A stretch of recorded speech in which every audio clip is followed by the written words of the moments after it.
Alright, how you doing today? My name is Adam. I'm the owner-operator of PC Cleric Computer Services in Central Florida. Thought I'd throw up a little tutorial today about bulleted items in PowerPoint. The main reason I'm doing this is because what PowerPoint gives you right out of the box is kind of bland.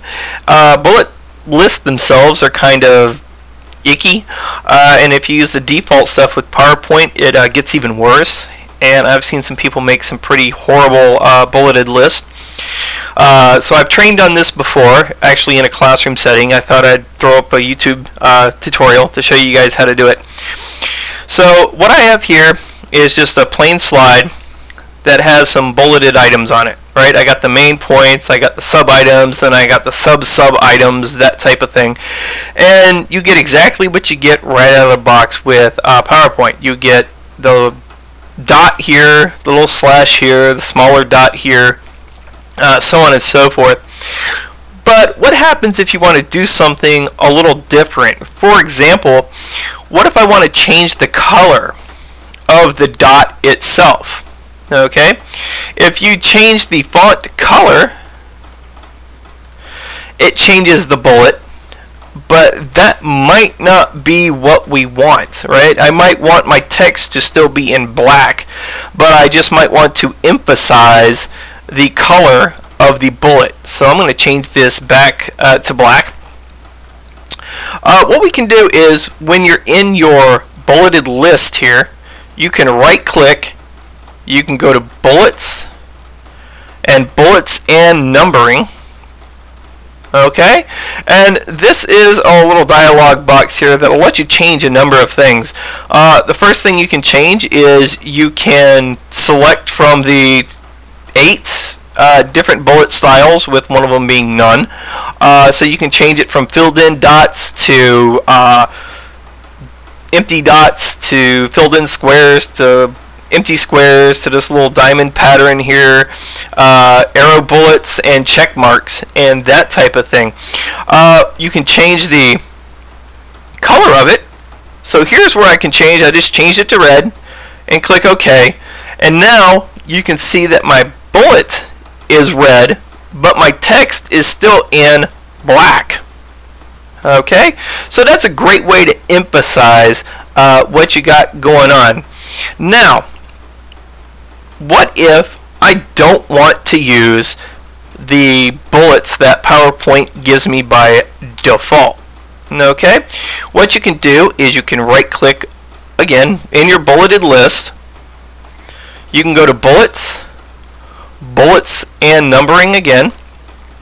I'm going to change this back to black for a second. And then what I'm going to do is I am going to click customize. There we go. And I have all of the font types that I would generally have, right? Wingdings, all that type of things. The Wingdings font's kind of fun, so we'll click that. And here we go. I'll use the picture of a folder. I'll click OK.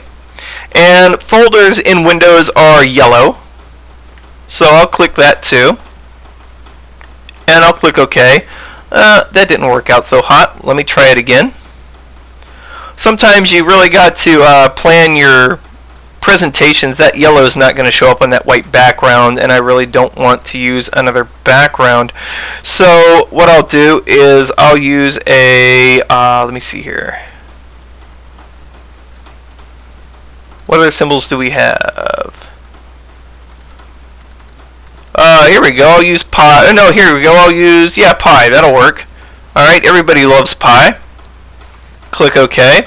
And I'm going to make this a blue color. Maybe not that blue. It looks too close to black there. And click OK. Alright, and then I can do the same thing for the other items in my list. If you want to change this for your PowerPoint presentation overall, I'll show you a different way to do that in the next video. The sub-item menu, again, you just click bullets and numbering. There we go. And then you can click customize. Here we go. I'll use the infinity symbol for that. It tells you what it is right there, infinity, right? Or Greek small letter pi, Wingdings 49. These are your most recently used ones right here. You can scroll up and down your list of characters here. I probably wouldn't use letters for bullets. That's kind of a bad omen. I just wouldn't do it, because then your audience might get confused about what you're trying to represent, or get confused between the bullet and the text. So here we go. What about a pointing finger? There we go. The finger writes on the wall. Click OK. There you go. Now you have a finger pointing towards your sub-item. And you can change these up as you want. You can have a different one for each line. So I can tailor this, right? Maybe you have a company logo that you want to make a bullet out of. That'd be a kind of a cool guerrilla advertising type thing to do in the middle of your presentation. If you right-click on your sub-item, go back to bullets and numbering, you can click picture. Go. And this takes you to a various number of pictures that PowerPoint has by default, right? So I can change this to any one of these pictures I want. I can include content from Office Online. Hey, that might be kind of cool.